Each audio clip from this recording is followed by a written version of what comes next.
voici vos petites vites de fin de soirée.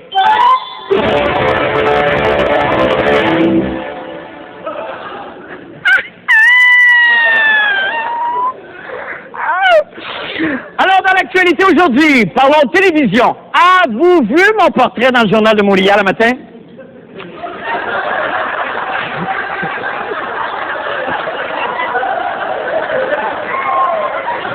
C'est bon, hein?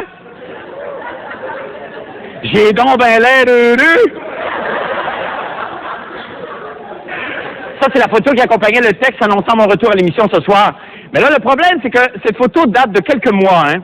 En fait, je crois qu'elle a été prise la journée où s'est réglée la furieuse épidémie de constipation ici à TVA. Non, mais on dira ce qu'on voudra, 40 livres de moins, ça relaxe les traits, hein? Et là, ça me gêne un peu parce que c'est pas mon genre de faire des plugs, mais cette photo est tirée de mon tout dernier livre qui sera en vente bientôt. Oui, chez tous les bons libraires. Un ouvrage qui aura pour titre Face de star. Oui. Face de star.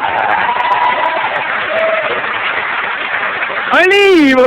Que dis un livre? Un objet de collection qui contiendra les plus beaux portraits de moi croqués sur le vif au fil des ans. J'y pense tout d'un coup. La fête des mères s'en vient.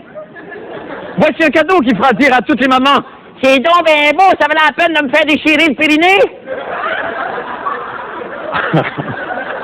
Alors tenez, pour vous titiller la cornée, voici quelques photos que vous retrouverez dans ce magnifique livre d'art. D'abord, première photo prise en septembre alors que j'avais ouvert la porte de la loge de Jocelyne Cazin par erreur. Quelle soirée! On a vraiment eu beaucoup de plaisir. Hein, mon Gaston?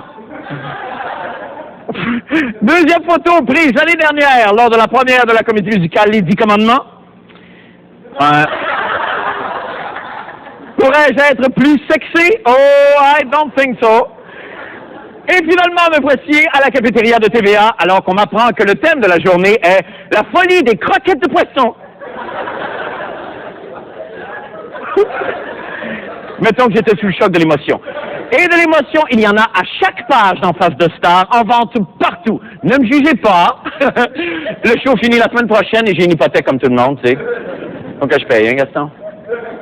Hey, je suis content de te revoir, mon petit buddy. Hein? Avec ta belle petite coupe de cheveux, springtime. Bon, ça t'enlève 30 ans. Tête couronnée maintenant. Bon, vous savez, moi, je me suis toujours senti très proche de la famille royale britannique et surtout de la délectable Elisabeth II.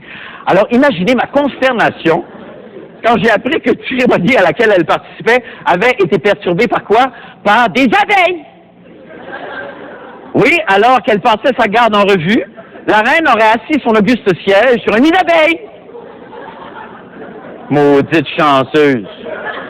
Moi qui ai toujours rêvé de servir de siège à une femme de pouvoir. Alors, voulant en savoir un petit peu plus sur cette affaire, j'ai retracé une des abeilles présentes sous les fèves de la reine ce jour-là, et elle m'a accordé cette fascinante entrevue. On l'écoute. Bonsoir, Monsieur Labrèche. Alors donc, commençons mon histoire par le commencement. Mes sœurs et moi avions pris une semaine de vacances pour visiter l'Angleterre. Nous voulions aller à Londres, plus précisément, et nous nous étions installés non loin de Buckingham Palace, dans un logis plutôt bon marché, mais ma foi, assez coquin, les filles. Oh, inoubliable. Quel emballement.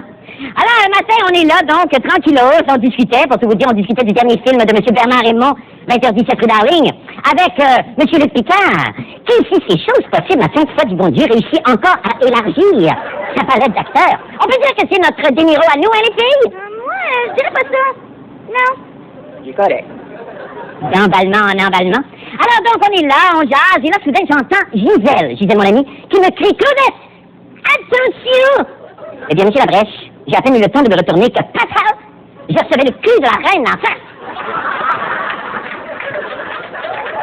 Bon, sur le coup, je suis restée un peu surprise. Mais quand j'ai réalisé qui venait de s'asseoir sur moi, ah ben, je peux vous dire que là, ouf, ça m'a fait quelque chose, hein. Je suis pas du genre, moi, à être impressionné facilement, mais là, quand même, là, wow! Et laissez-moi vous dire que Sa Majesté a un derrière tout à fait présentable, hein. Peut-être un peu fripé, et quand même, elle a 77 ans, ne l'oublions pas. Et on va aussi que c'est une femme, je pense, j'étais seul ça à l'œil, je pense que c'est une femme qui aime l'équitation. Oui, car elle présente, ma foi, une fesse un peu cuirée. Et c'est pas désagréable, ça, d'ailleurs.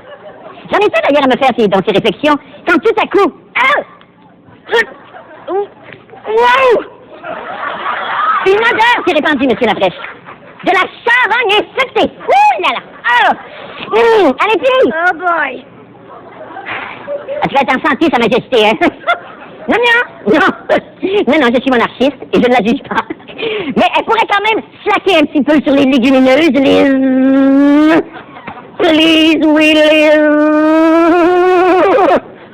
Parce que depuis qu'on est intime, vous comprenez?